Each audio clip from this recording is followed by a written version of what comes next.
On this episode, we speak about holiday self-care. More than extravagant outings, manis, and pedis, or downtime with your homies, self-care is nurturing the inner being, your mind, spirit, and emotions. It is also a discipline we are to partake in on a daily basis. Joining us is Mellisa Ifill, social worker and therapist. Tune in as we discuss how to deal with those family members who make you uneasy, tips on how to save cash you really don't have, and more, right here on LifeClub.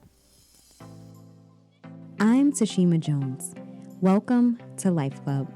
I genuinely believe personal development unlocks the door to the abundant and wonderful life we all already have. I also believe we must be intentional about seeking out that life in order to find and fulfill it. I am so grateful your journey of discovery has led you all the way here. Let's keep moving forward together. Once again, welcome to Life Club with me, Tashima Jones.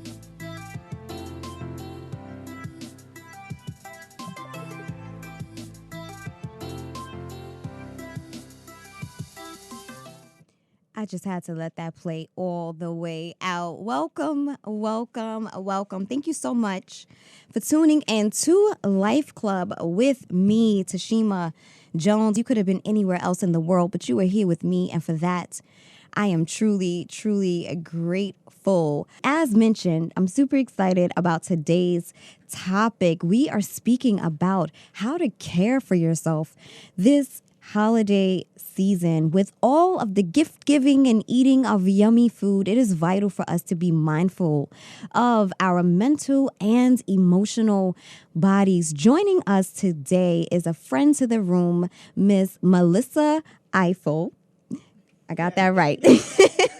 Mellisa Ifill is a clinical social worker and therapist who is passionate about seeing people succeed and develop into their best self in spite of going through some of the most difficult things that life has to offer. Mellisa specializes in helping clients develop coping skills to address the effects of trauma, such as anxiety, depression, and challenges managing various life transitions. Incorporating holistic wellness techniques into her practice, Mellisa has been successful at helping clients develop and live out a clear vision for their life. The motto of her practice is "Your Vision, Your Voice," and it speaks to the partnership that she develops with her clients, keeping their thoughts and needs at the forefront of their care to create individualized plans for success. Without further ado, I welcome Miss Mellisa Ifill. Hello. How are you? All is well. So happy to have you back. Yeah, and I'm so happy that you are having me back, rather. Yes. So as mentioned, we're talking about the holiday season and how to take care of yourself. And oftentimes, we're so busy trying to take care of everybody else that we forget about ourselves. And then when all of the bows are tied and the presents are wrapped, we are left sometimes in a state of confusion, doubt, just a whole bunch of stuff. But that's your job. So to tell us exactly what we are feeling. So give us a little bit of information as to why this is such an important thing to even consider around this time. Great question. So what I'm finding actually, and a lot of therapists will tell you, is that around this time, we tend to have an influx of new clients, people who are reporting that they're having difficulty with their emotions. There are emotions being stirred up and they're not quite sure why. People feel kind of melancholy around the time when there are a lot of social expectations around being super happy and being in the best mood and having tons of plans. And there are a variety of reasons why people tend to feel that way. But a lot of times when people feel that way, they feel like there's something wrong with them. And they can't quite pinpoint why are they so different from other people. And so if there's nothing else that I want people to, walk away from today hearing and understanding is, one, you're very much like everybody else, right? Most of us feel pressure to put on a smile during the holidays and act like things are okay. But many of us are struggling in a lot of different ways. And so I just want to normalize that experience. But I also think it's important for us to be aware of some of the reasons why we might be feeling the way that we're feeling, so that we know how to care for ourselves and some of the boundaries that we need to put in place for ourselves and others during this holiday season. Definitely, definitely. And one of the things that stood out to me was the social expectation. Let's talk about that, because at one point in life, it was just, the expectations of your family and your friends. But now we have this whole giant of social media itself. So let's break that down. What are social expectations and how do they affect us as individuals? So that's a deep question, which I could probably spend a whole bunch of time on. But for the sake of this conversation, the social expectations typically, right, are things that we perceive people do in a group, right? Or like things that we perceive people desire from us or expect from us. So like another way of saying that is social norms, right? Okay. There are certain things that we typically believe should be happening around this time of the year.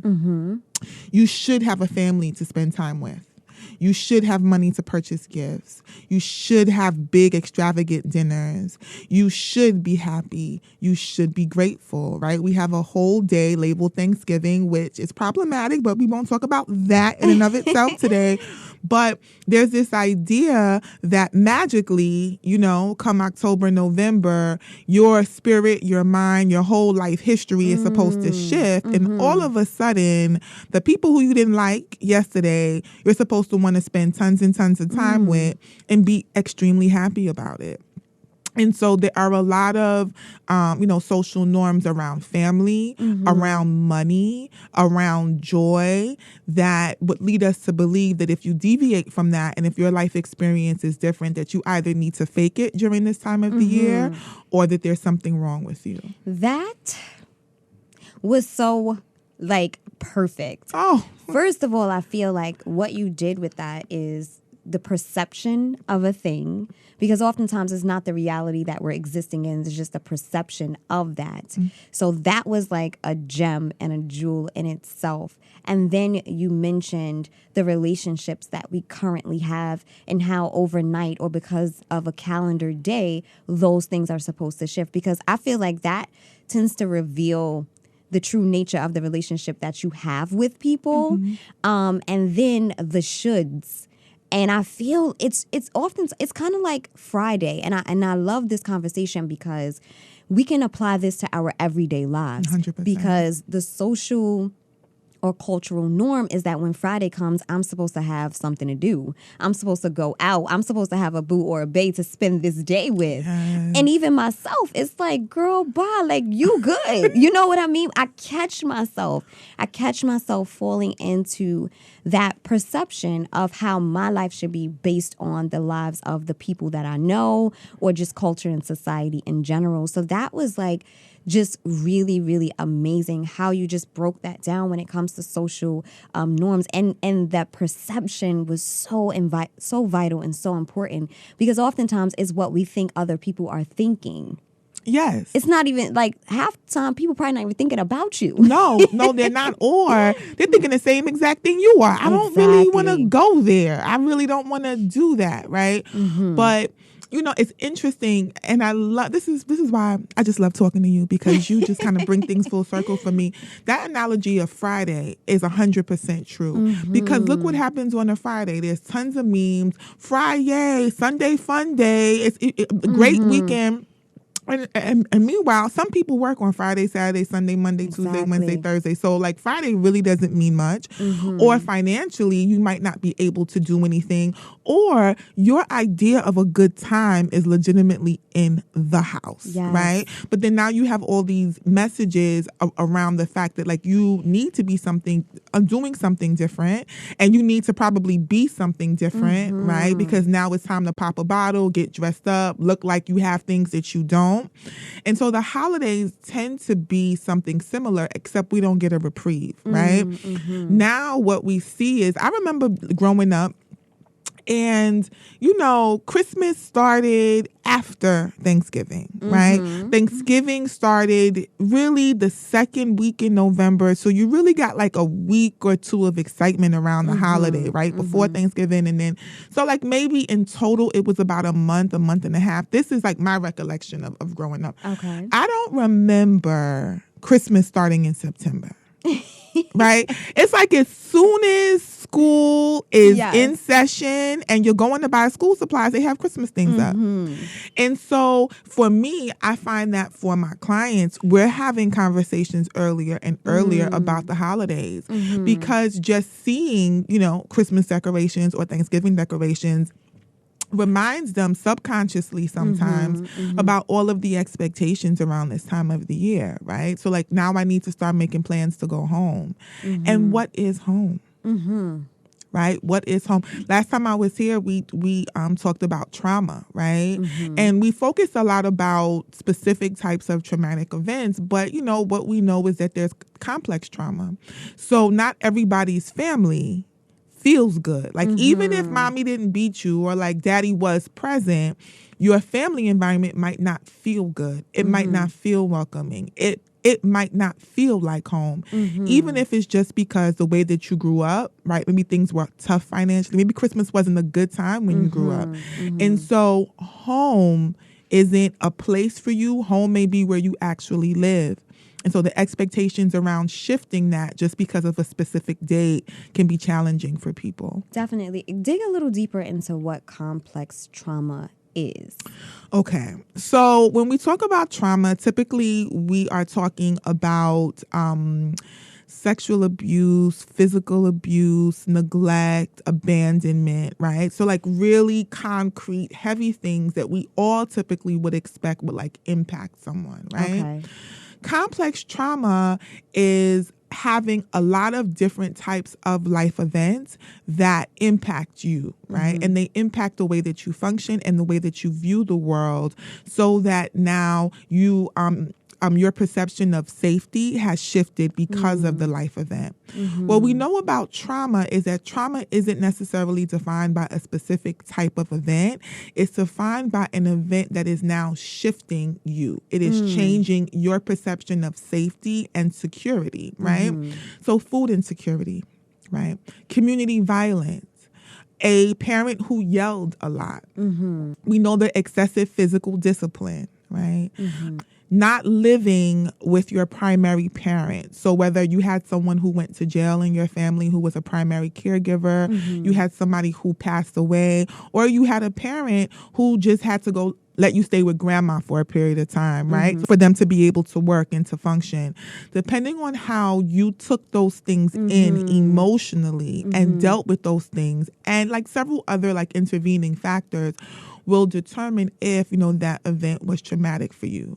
And so if you grew up in a certain environment and you have multiple of these things happening and the way that it has impacted you has been so significant, you can have effects of, complex trauma.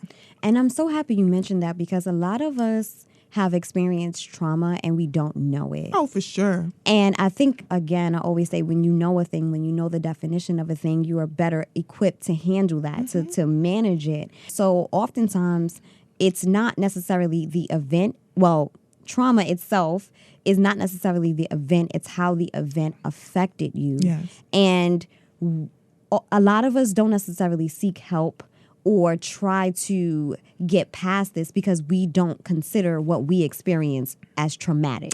Right. Or this can just be the cultural norm. This is just my neighborhood. This is just how my family is. Right. Go ahead. Sure. Were you going to add to that? No. Well, how many times do we hear, I grew up that way and I'm fine, right?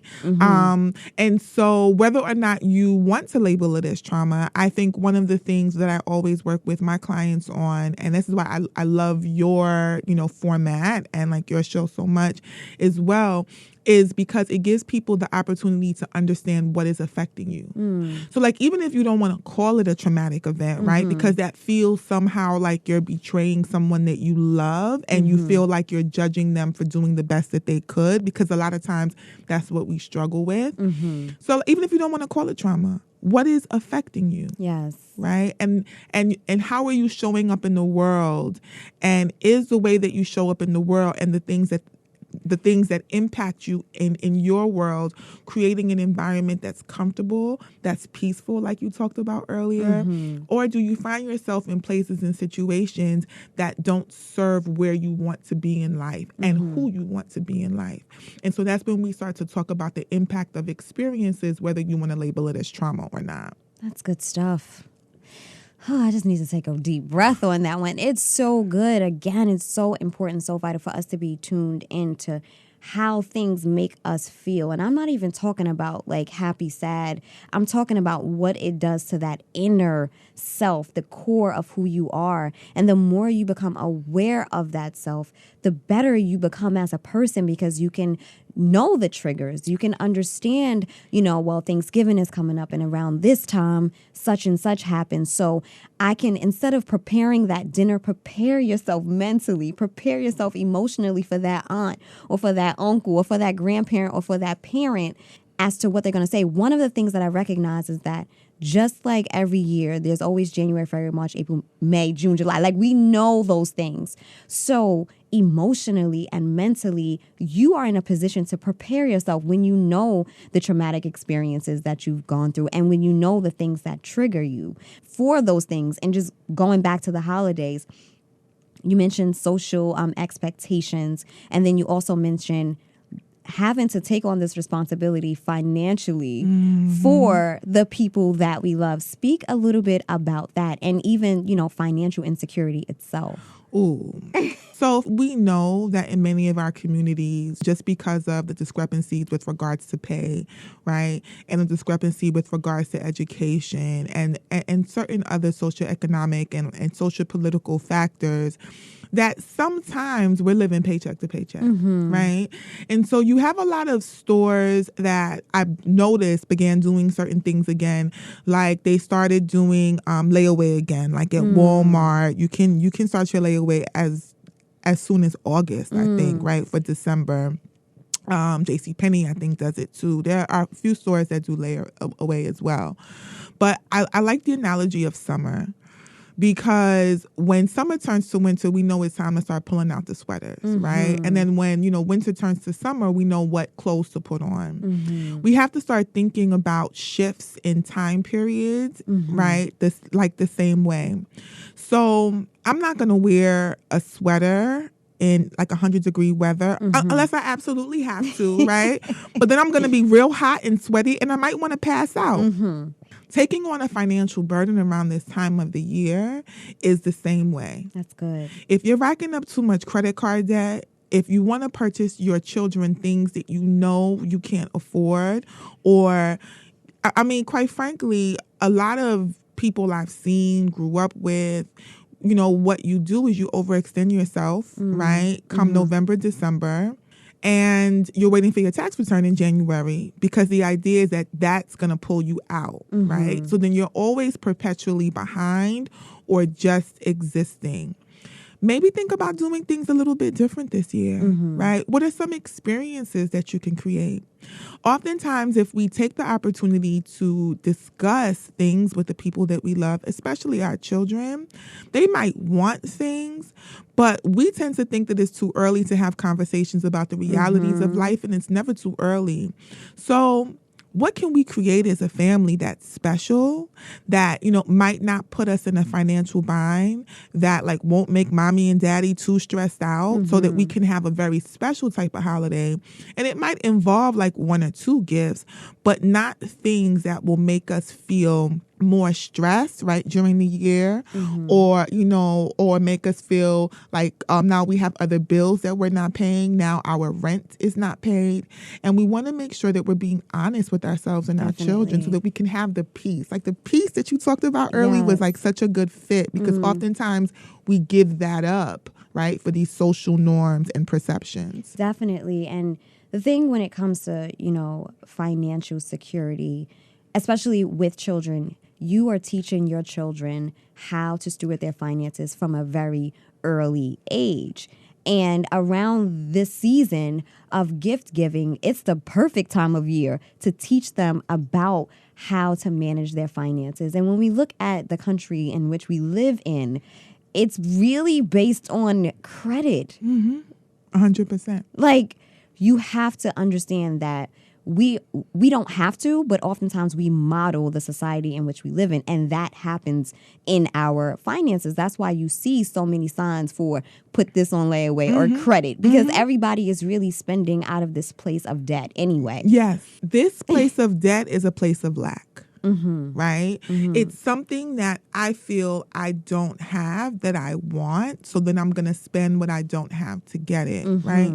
When we really pay attention to ourselves and we understand where that mindset comes from and we understand where that gnawing in our spirit comes from, oftentimes it's not about the thing.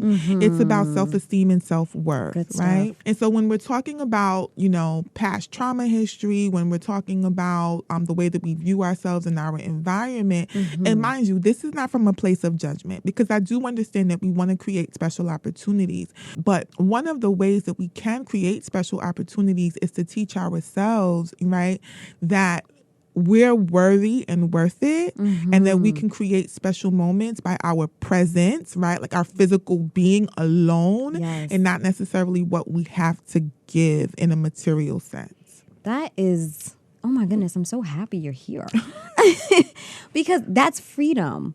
That is freedom, because what we are doing is, like you said, giving from this space of lack, giving from the space of not enough, as if that thing is going to fill that void and it's just going to dig a deeper hole 100%. versus filling it, and I challenge our listeners, and I challenge people who are hearing this, that this season really start to think about how this season impacts you financially, and draw that connection between the gift and what it is that you truly, truly want. Because if you want to spend time with family and friends, oftentimes that's very free.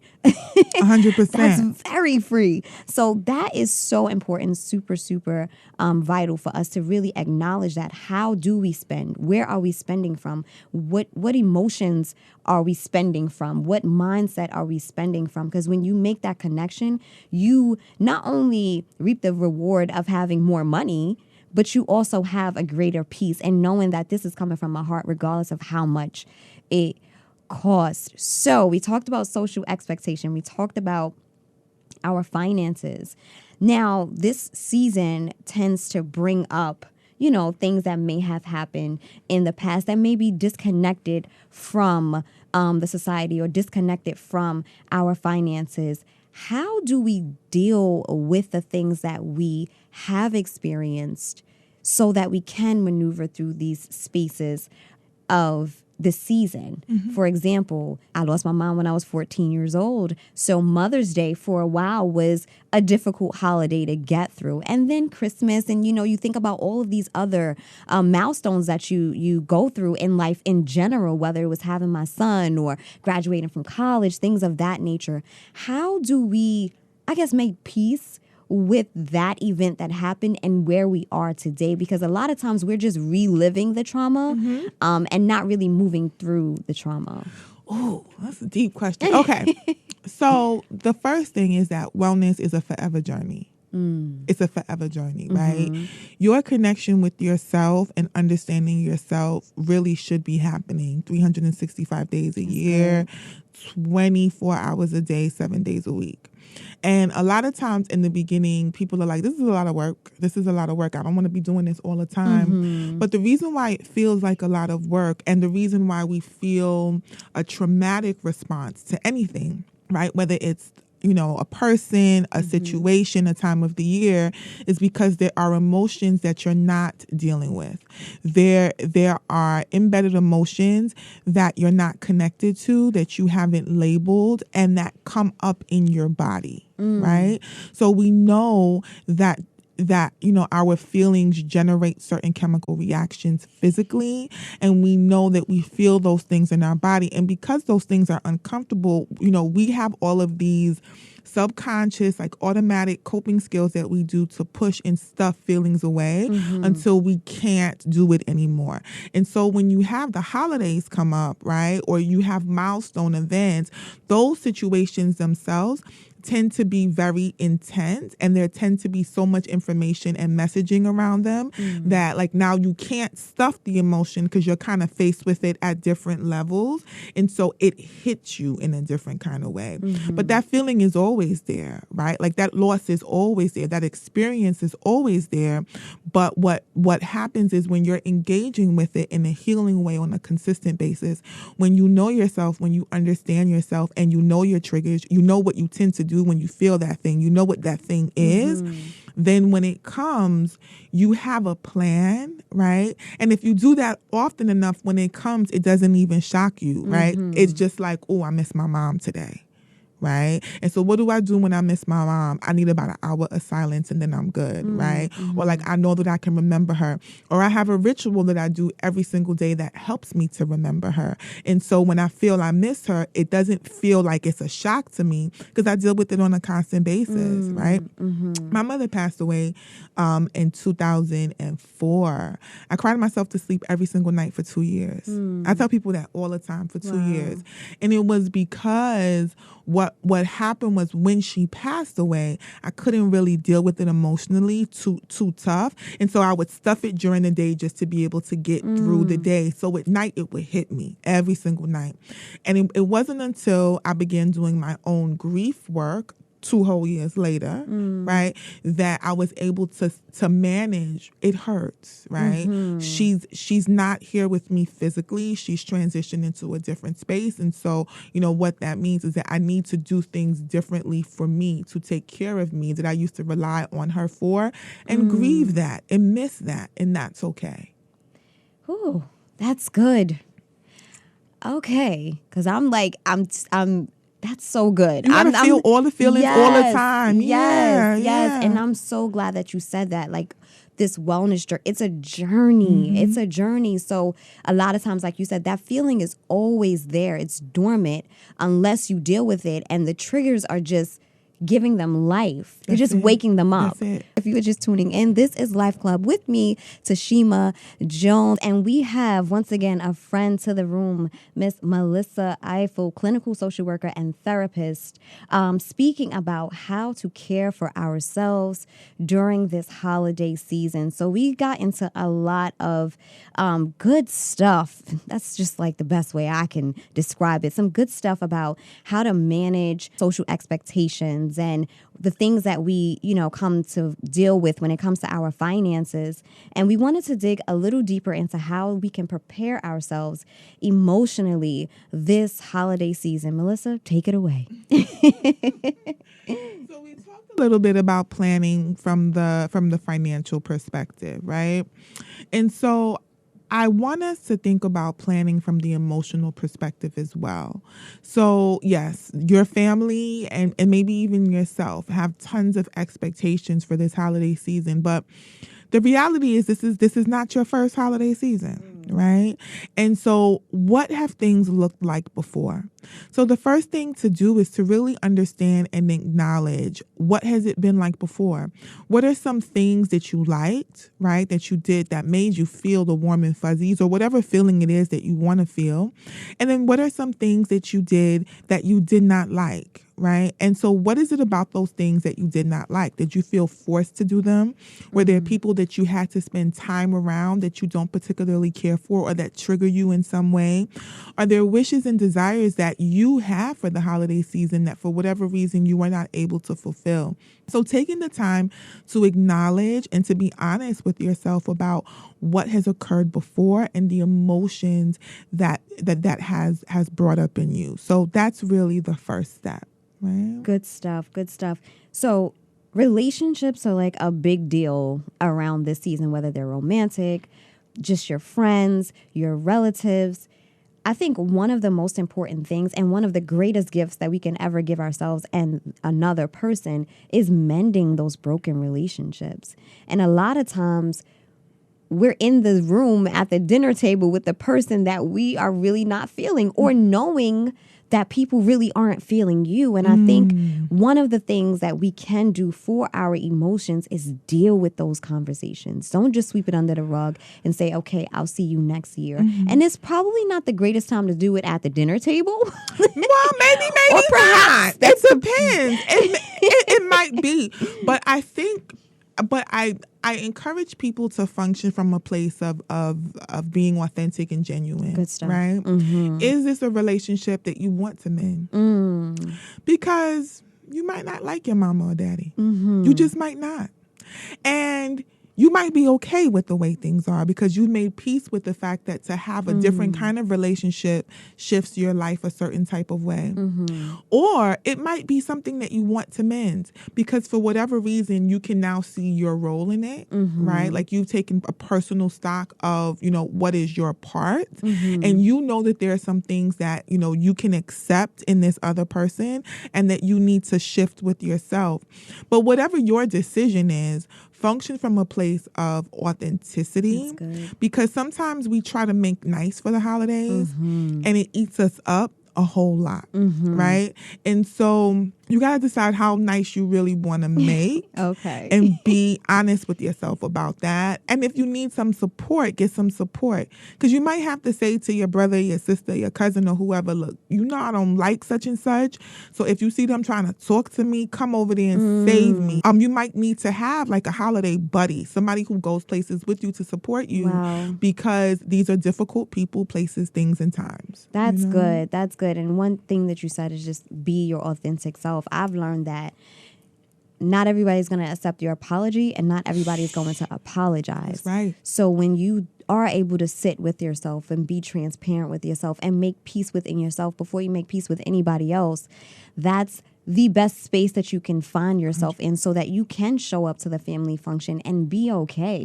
Or you can say, I'll pass the family function and be okay with that. So definitely preparing yourself emotionally. I recommend that you prepare yourself now. Don't wait until the day of. The day of. Okay, I gotta go. Yeah. Prepare yourself now and really take this thing just as serious as the emotions that you have towards a thing. Take that preparation process and take that healing process just as serious as those feelings are, just as real as those feelings are. Take that time to heal through those feelings because I've also learned that a lot of us want to hold on to the anger and we want to hold on and we don't really recognize that, but we want to hold on to the anger. We want to hold on to even the sadness. 100%. And we have to get to that point in ourselves where it's like, whatever it takes, I desire to let this thing go. So we talked about the social expectations. We talked about emotional triggers. We talked about finances. What are some tips and tools that we can leave our listeners with to move forward, and not only this holiday season, but again, Christmas is going to come next year. You know what I mean? And so is Friday. So what are some things that our listeners can actually do and implement today that will help them get through these seasons and milestones in their lives? So I think that's a good point. Just to add one more thing to the emotional piece for the holidays, give yourself the permission to decide what you want to do and then do it, right? So like once you take stock of exactly what it is that you want to do, what brings you joy, what you don't want to do, then give yourself the permission to decide to do it regardless of how other people feel. Now, to that end, planning. Right? So we've talked about planning, but we've talked about planning from the perspective of these specific topics. But plan for yourself, right? Plan your self-care. You should be getting to know yourself consistently throughout the course of the year. So like, what do you need to do to get to know yourself differently? Do you need therapy? Do you need a life coach? Do you need a wellness practitioner? Do you need like a wellness plan, a self-care plan, right? What are some things that like you need to kind of help you take stock of yourself all of the time and not just when these milestones come up? And then once you understand yourself, really have a concrete way that you take care of yourself. Now, we tend to think about self-care as getting your nails done, a bubble bath, getting your hair done. But self-care really is the things that you need to do every single day to be consistent in your life so that you have peace. So whether that is, being financially responsible, whether it's having difficult conversations in the moment and not waiting, whether it is meditation, whether it's holding yourself accountable in some way to be different, to be better, whether it's doing your homework on time, whatever it is, you need to understand how you need to take care of yourself every day. And the best way that I can think about that is when you don't do a thing, how does that make you feel? And so self-care might be paying a bill because, when you don't pay your bills on time, it increases your anxiety. Right? Self-care might be spending time with a friend because, when you miss your friends, right, you start to feel lonely. So when you don't do a thing, how does it make you feel? And when you do a thing, how does it make you feel? If you drink too much on a Friday or a Saturday night, do you then wake up on a Monday basically not having done the things that you needed to do over the weekend? And so then you don't feel so great about yourself. So then maybe you don't want to do that thing.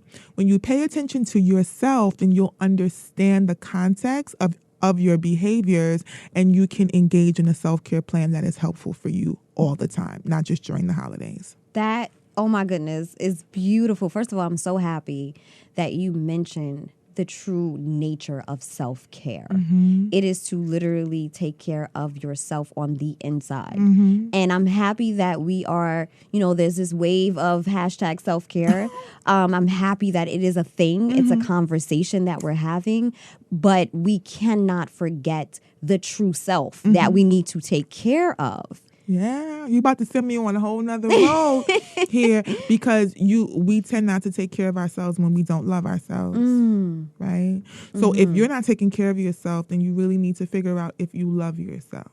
That's good. And a lot of times when we talk about self-care in a sense of getting your nails done, getting your hair done, oftentimes that's not coming from a place of self-care. Nope. Like you said, that's we're going to have a show about self-care, what it is and what it is not. For real.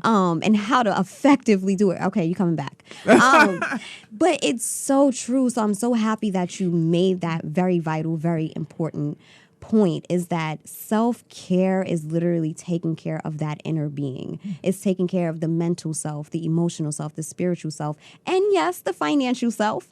But definitely, because I truly believe finances is a whole nother spiritual context. It's like a real thing that we don't really give too much energy to.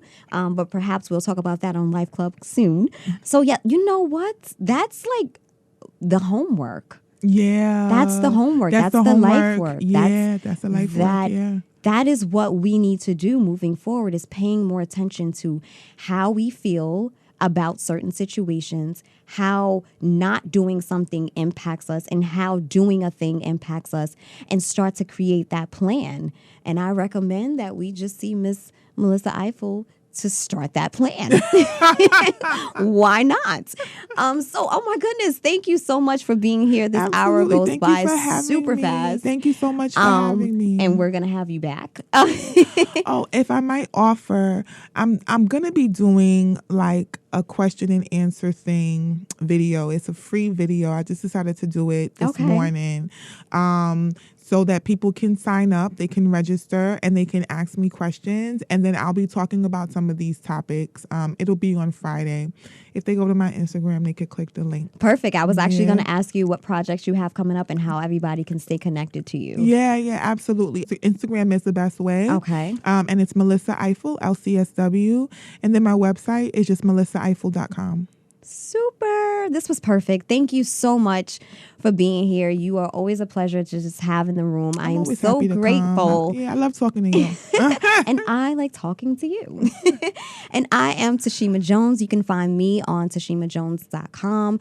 All of my social media and contact information can be found there. Once again, you have just tuned in to Life Club with me, Tashima Jones. As always, remember your greatness. Talk soon.